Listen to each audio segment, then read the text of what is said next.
incredibly important market. It sits within our top 10 source markets for New Zealand, and currently we have 57,000 arrivals from India going to New Zealand, and around half of those are coming to New Zealand for holiday. Growth-wise, we measure year-on-year growth. So ending in May, year ending May of this year, we're seeing a total growth of 15% on last year, which is incredibly exciting. We're also seeing a growth of about 10% on the holiday market within that. From India, the way that we service the market is we target what we call independent professionals, and they're aged between 25 and 54. And within that, we have a subset of honeymoon. We also have people that are travelling with or without children. And the two areas, the two big cities that we target, that we service from a travel trade perspective, is Mumbai and Delhi. Outside of that, we run a digital campaign. So that's a marketing campaign where we use our 100% pure brand and we push that out through our global partners of Facebook and then also Google. All right. So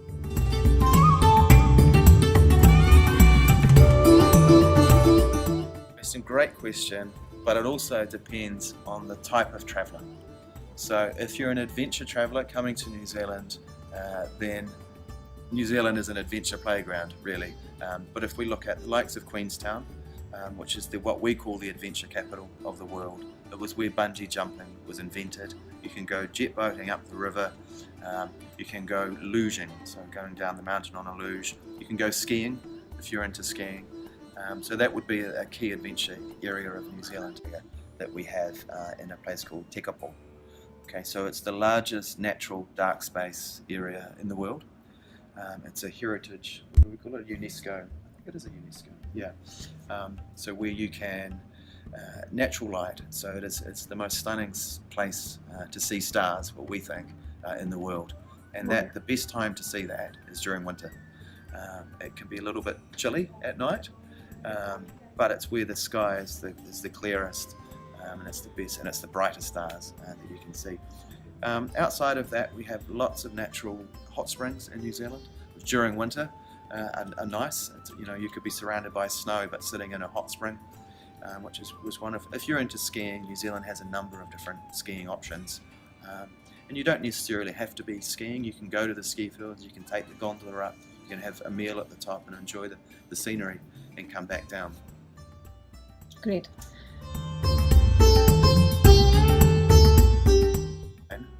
Similar to adventure, New Zealand is really just one big winery.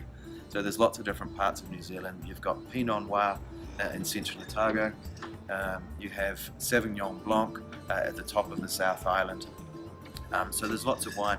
But outside of that, New Zealand, the most exciting thing about New Zealand is that we have a great combination of all of those things in a short space of time. So we have amazing cities, vibrant cities, great coffee culture, great craft beer culture, beautiful vegetarian, Indian vegetarian options. Middle of the North Island, we have the culture capital of New Zealand, where you can see an Indigenous performance and get to meet the locals. So that's a really nice part. Wellington is our capital city. That's the bottom of the North Island, and it's only an hour and 45 minutes from the very top of the North Island to the bottom of the South Island. So you can experience rainforest, glaciers, bungee jumping, wineries, urban, landscapes, all within sort of 2 or 3 days. So that's the exciting part. So I didn't give you 5 reasons, but I think. But I think the biggest one, what you've mentioned, is about the winery you have. So I guess all the wine lovers must visit New Zealand whenever they're wanting to, go for a vacation for having wine. Absolutely, wine, but also, accompanying the wine is our fresh produce. So, we're a small island surrounded by lots of water. So our seafood is just absolutely delicious. But also equally is our organic produce, so farm to table. It's incredibly popular in New Zealand. Great.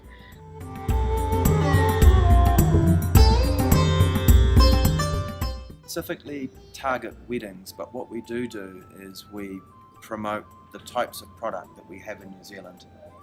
that honeymooners would enjoy.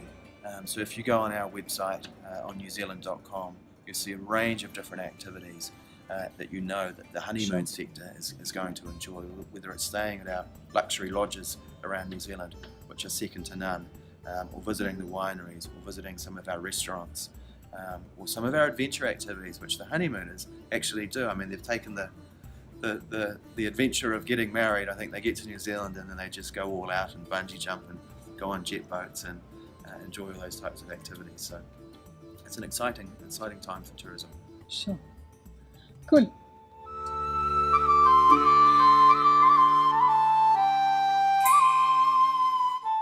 Which is your best city? I would want to know your personal views onto which is your best city in New Zealand and why. Okay, you do realise I work for Tourism New Zealand. Yes, I know. And for me to pinpoint, you can have a personal choice. Why not? Okay, so I do have a personal choice, and it's where I grew up, and it's not a city. Okay, it's Central Otago, so it's a region. It's the middle of the South Island, and it's where I grew up as a kid. It has the most spectacular landscapes of anywhere else in the world. I'm incredibly biased towards that region. And it's, you have beautiful, warm, hot summers, lakes. Now we have lots of cycle trails, lots of wineries, lots of farmland, but it's also close to some big cities at the same time. It's also close to some glacier options. So it's a really great spot. Sure.